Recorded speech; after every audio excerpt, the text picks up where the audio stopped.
Dari awal kami budidaya jamur karena kami tahu kondisi masyarakat desa kami yang dari awalnya hasil melimpah dari kebun sawit dan setelah itu mau di-replanting, sehingga kami punya inisiatif yaitu untuk meningkatkan ekonomi masyarakat. Kami berbudidaya jamur untuk meningkatkan hasil ekonomi masyarakat. Proses awal yaitu tandan kosong kita ambil dari perusahaan dan kita diamkan dulu sekitar 1 minggu. Nah, setelah proses 1 minggu itu kita masukkan ke perendaman, dan di dalam proses perendaman itu kurang lebih 5 hari, minimal 5 hari bisa 1 minggu. Setelah itu kita angkat dan kita lakukan fermentasi. Proses fermentasi yaitu untuk pengomposan. Itu dalam fermentasi kita gunakan dolomit atau kapur dolomit dengan dedak.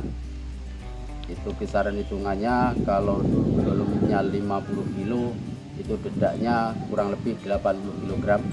Dan proses fermentasi itu kurang lebih 15 hari atau setengah bulan. Setelah 15 hari proses fermentasi selesai, kita masukkan ke rak, kita susun di rak. Setelah kita susun, baru kita lakukan faktorisasi atau penguapan. Itu kurang lebih 8 jam, mencapai suhu kurang lebih 70 derajat Celcius. Setelah faktorisasi, kita tunggu sampai 24 jam. Setelah itu baru kita tabur bibit atau tabur benih bibit jamur merang. Setelah tabur bibit, kita tunggu sampai 5 hari, kita tutup. Nah, setelah 5 hari kita buka, kita siram, kita lihat miselium itu. Nah, setelah tumbuh kita siram. Setelah kita siram 5 hari, kita tutup lagi. Mungkin 2 atau 3 hari setelah penyiram pertama itu akan tumbuh jamur, bintik jamur. Nah, setelah itu baru kita buka jendelanya. Dan setelah 12 hari dari penaburan benih, insya Allah bibit jamur merang yang kita tanam itu akan tumbuh dan menghasilkan. Kami termotivasi dari teman-teman karena minimnya lapangan pekerjaan di desa kami, Desa Balian. Oleh karena itu kami mencari terobosan-terobosan dengan memanfaatkan lahan kosong atau lahan yang ada.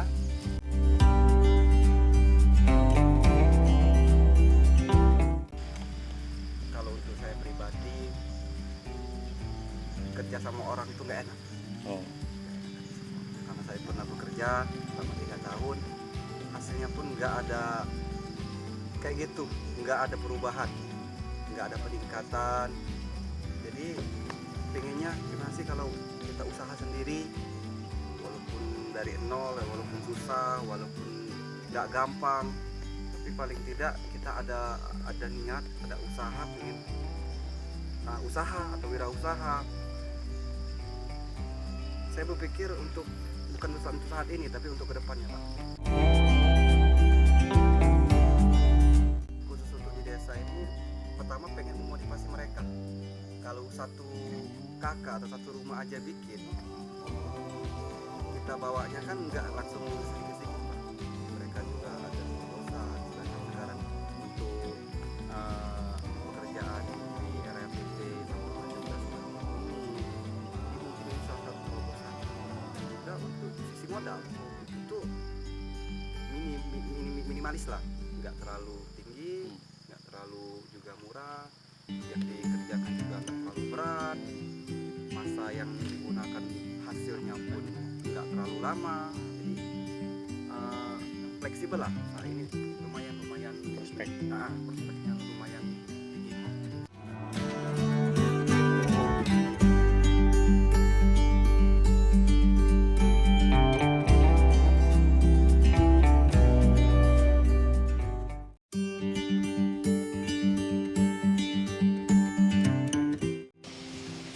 Ini adalah aset kelompok, yaitu kumbung baja ringan. Yang kelebihan kumbung baja ringan yaitu satu, kita yang jelas awet. Yang kedua, penyakit yang biasa ada di dalam kumbung bambu, yaitu burem, itu alhamdulillah di Bajaringan ini tidak ada. Jadi lebih awet, lebih enak, lebih praktis yang jelas. Dan alhamdulillah mungkin ini uji cobanya bisa nyampe 15 tahun awetnya. Kalau kita dari bambu mungkin kisaran 2 atau sampai 3 tahun itu sudah lapuk atau rusak. Jadi tahun 2019 kami dapat kunjungan dari Dinas Hortikultura dan Pertanian Dinas Provinsi dari Provinsi Sumatera Selatan dan Dinas dari Kabupaten Roki berkunjung ke kelompok kami dan melihat kumbung Bajaringan ini, dan beliau ingin berencana membantu membuatkan 60 kumbung Bajaringan, sehingga kami dapat terbantu dengan adanya kumbung Bajaringan dari bantuan pemerintah tadi.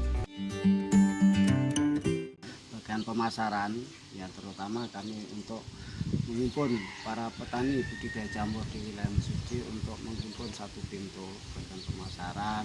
Dan juga ini kelompok juga sudah mempromosikan jamur segar, jamur okris, produk turunan seperti okris, crispy jamur.